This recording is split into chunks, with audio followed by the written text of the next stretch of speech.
If you want to maintain your privacy on Discord by hiding your online status, follow these simple steps. This guide will help you adjust your settings to appear offline or customize your visibility. Step 1. Open Discord. Launch the Discord application on your device or access it through a web browser. Make sure you are logged into your account. Step 2. Go to User Settings. Locate the gear icon at the bottom left corner of the Discord interface next to your username. Click on it to open the User Settings menu. Step 3. Select Privacy and Safety. In the User Settings menu, find and click on the Privacy and Safety tab on the left sidebar.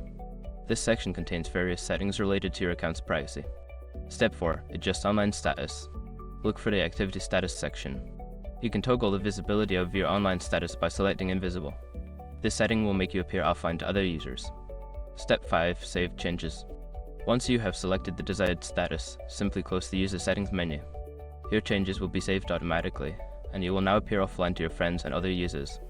By following these steps, you can easily hide your online status on Discord. Enjoy your privacy while using the platform.